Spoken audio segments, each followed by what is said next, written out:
Hi, my name is Amber Brantsen and I host the Formula One shows in the Netherlands for Viaplay. So actually, my boyfriend is a big Formula One fan. He has been watching the sport for over 2 decades, maybe 3. And when we started dating about 13 years ago, I started to watch with him. And he introduced me actually to the world of Formula One. And it's great to have someone on the couch telling you all about the sport's history, the rules, every little bit of excitement that you need to know that is really key to experience the sport. So that's where it started. But I was actually working in news journalism and never thought that I would end up in Formula One. But what did happen was that the news organization that I worked for started a podcast about Formula One, and they knew that I was watching it and that I was very interested in it. So they asked me to host the podcast, and I did that for about 2 years, just for fun, actually, alongside my quote-unquote normal job. And then Viaplay came to the Netherlands. They got the rights to make the shows here in the Netherlands, and they asked me to host them. So that's where my Formula One journey actually started. When we started our Formula One programs in the Netherlands, it was quite a big change from the shows that were previously broadcasted. So I think the broader public, the audience, had to get used to it. So not just get used to me being a woman, but also just the whole show, all the shows that were new. So that was like a whirlwind, but a big challenge also. And now in hindsight, you could say it was a nice challenge. So it made us grow, and we got better and better at what we're doing. And for me as a woman, yeah, of course, it is a male-dominated sport and industry. But I must say, I always got the respect of my male colleagues. And when I'm hosting the talk show, it was just like we're very full of respect to each other. And they know that I'm the boss at that table. That's also a good thing, of course. But those relationships also, they need to grow. So in year 1, it was different than it is now for us in year 4, which is fine. But yeah, you have to maybe prove yourself a little bit more as a woman. But when they discover that you actually know a thing or two about the sport and you can host the program and you love the sport as much as they do, then it's all fine. Then it's all good. So when it's race week, I have 3 shows in a weekend. Starting on Friday, a show around Free Practice 2 with our pundits and pit reporter and commentators on site, of course.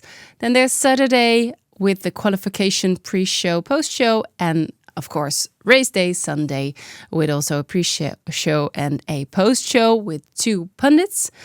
And it's very, very dynamic because, of course, you can, make a plan, especially for the pre-show. What are we going to do? Which interviews do we want? Which videos and clips do we have? What subjects are we going to address? All those kinds of things. You can, script it for maybe 80%, which is okay, and then the other 20% is just what's happening on the grid or in the paddock, which is very dynamic. And for the post quali or post race show, it's like non-scripted all the way, and that's the best. We all have seen then the qualification or the race, but other than that, my pundits at my table and me, we make the show with, of course, everyone behind the scenes, the pit reporter and our commentators. And it's just, see what kind of stories there are and what kind of quotes we get from drivers, from team principals, or other people that are working in the paddock alongside the circuit. So that's very cool to have. It's so much improvisation, and I really love that. It requires me to be on top of my game, very focused, and there's never a dull moment. I think what's most important for my job is actually a couple of things. Of course, you have to love the sport. That's one. You have to know a thing or two about the sport, like the fundamentals, and then some extra, because you have to not like know the specifics, but you have to be able to ask the questions that are relevant to the audience. And if you don't know what your pundit is talking about, then you miss the boat. And also you have to be able to make the translation between the technical story that a pundit may have and the audience. So it's very important to gap that bridge for them. You have to be very curious, of course. You have to be able to improvise. Don't be scared about that. I think for me in the beginning, it was quite not really a challenge, but I was used to a teleprompter, actually. So reading text from a teleprompter when I was doing the news. And I was so free in everything that I did, but I also had to explore what the boundaries would be, which I actually haven't really found yet. So I could go all crazy, I think. So that's important. Don't be afraid to ask the dumb questions, or in the other extreme, the really difficult questions. Just trust your instincts, that your curiosity is always right. And if you are curious about something, then probably your audience will be too. And just, enjoy. You also have to be able to sit back and relax a little bit. So not be a real control freak. Just let the story be. And if your pundits together have a discussion about something, then let them have that. And of course, there has to be a little bit of authority in you. So at the end of the day, you are the one that can say, okay, this conversation is over. We have to get back to the grid, or we have to go to a video. And you have to be there full of confidence, or at least fake it a little bit. I think routine is very important when it comes to managing, working and thriving in a high pressure environment. So we do 3 shows in a race weekend. We make hours and hours of broadcast content, which ensures that we get better every week after week after week. So that's very important. I think then you can trust yourself, your instincts, your experience, but also your colleagues that have the same and that grow with you. You really grow as a team. That's really cool to see. And just stay calm and cool. It doesn't really matter if there are mistakes. It's not like brain surgery, fortunately. If we make a little mistake, it's fine, and it's quite human to tell the audience that, so we can be forgiven quite easily, I think. It's just small mistakes. Everyone is doing their best, and I think that perspective helps a lot. But also routine, taking the things that you do seriously, prepare, always come prepared, know what you're talking about, and be curious. My advice for young women in motorsport is absolutely just do it, because we as women, as girls, can be a bit shy about grabbing or creating opportunities for ourselves. And that's where we miss the boat. So please do take a chance on yourself. Make sure that everyone knows about what your goals and dreams are, and work hard for them. You know, I have taken volunteering jobs in the past. I didn't make any money, but I was so keen to get into journalism that I would set aside everything just to learn and to gain experience. So if you want to go for it, do go for it 100%, 200%. Tell the world you are here, what you bring to the table, what you want to learn, and be enthusiastic. Just go for it. Yes. The Dutch Grand Prix at Zandvoort is for us always the big highlight of the year. The fact that we as a team of, I think we have like 90 people working that weekend.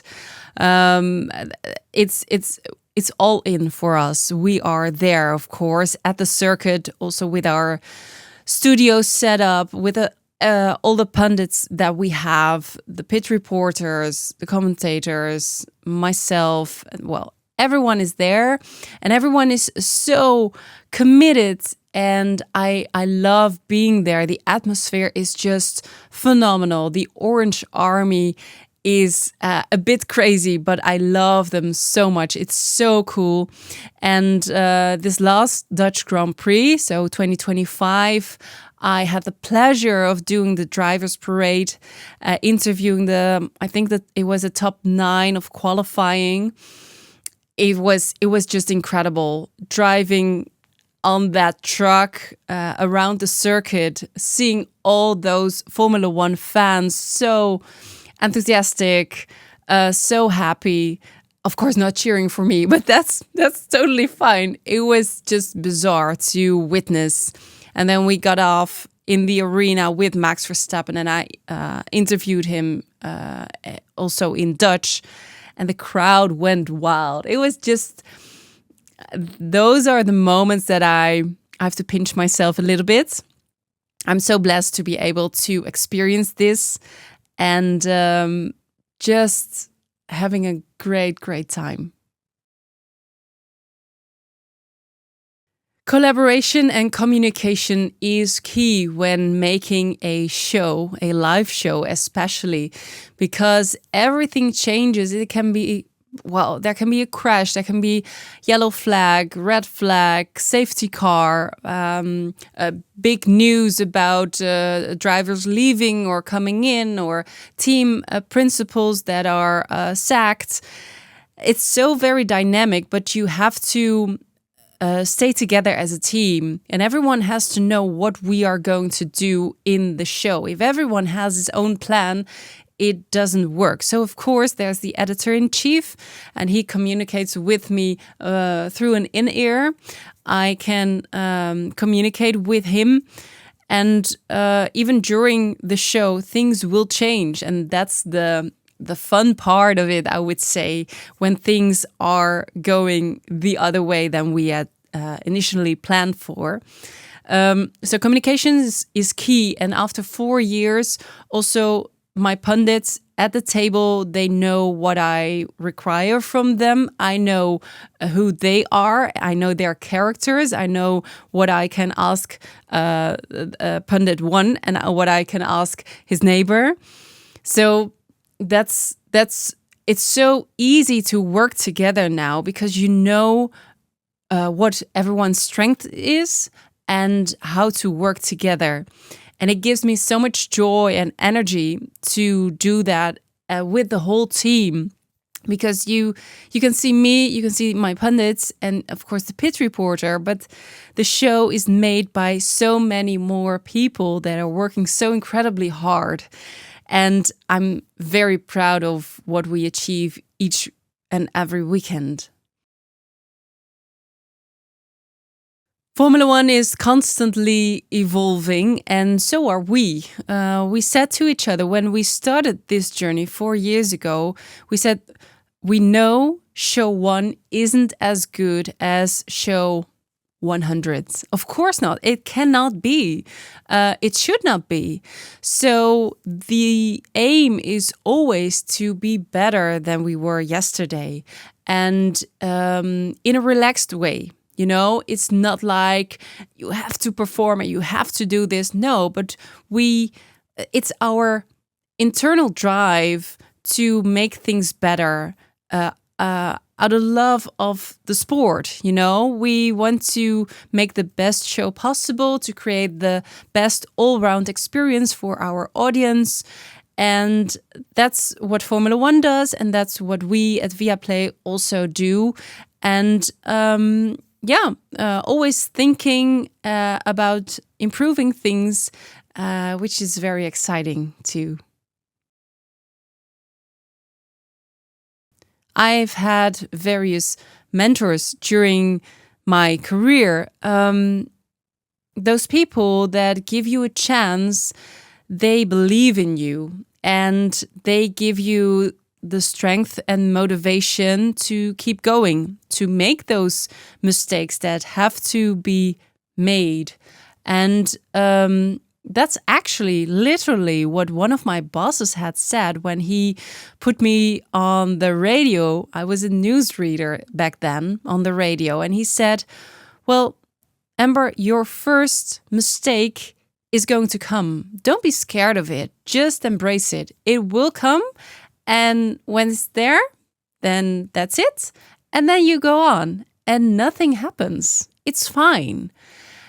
And it's those people that are cheering you on and believing you and hopefully give you the confidence to keep going. Also, when things get a little bit hard or motivation is low, just believe in yourself. And still, there are mentors, and sometimes mentors just come into your life, which is great.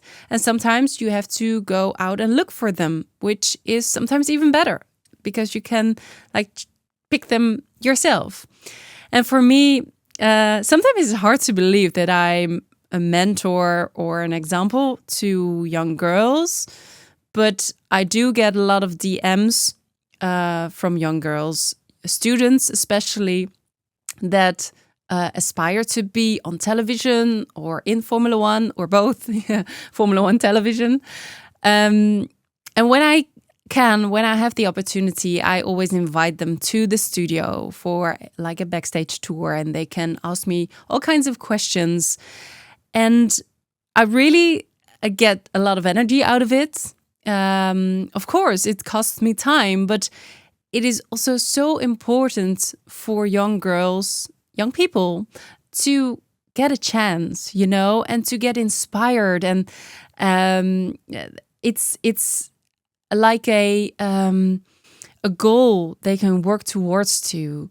And it's really important that I provide such opportunities, but also my colleagues, of course. So yeah, with a lot of pleasure, I show them around and tell them a little bit about the tricks of the trade. And then I hope they go home energized, full of dreams and hopes. I was the host of the Formula One programs, and I still am. But I think I've become better at it because I'm more confident in what I say, what I do, not really thinking a lot about it. Because if you overthink things, in live television, then you are more busy with yourself than like the show. So I think I'm more chill, which is good. I'm more enjoying myself. And I think that shows in the show. It's more relaxed. And, you know, sport is entertainment and we bring entertainment. And sometimes it's quite serious entertainment when there are crashes or people get sacked. That can be more heavy stuff. But most of the time, it is just fun. And I think I've felt that more and more those last couple of years, that we're just having fun. And it's great to share that with the audience. I think motorsport is on a very exciting trajectory when it comes to women in motorsport, giving them a chance. I love the F1 Academy. The initiative is so very important. Of course, its predecessor, the W Series. I think, unfortunately, there's a long way to go until there's like a 50-50 male-female in the Formula One. But, you know, steps are taken. That's good. And you have to have examples. So that takes time, you know. We can't change everything in, well, maybe a generation. It takes time. But I love to be part of the transition. And I love cheering on the girls, the women that are so determined to make the difference, not just for themselves and their racing career or their career in engineering or their career in sports journalism, but for the greater good, to be an example for other girls and young women to come. That's really cool.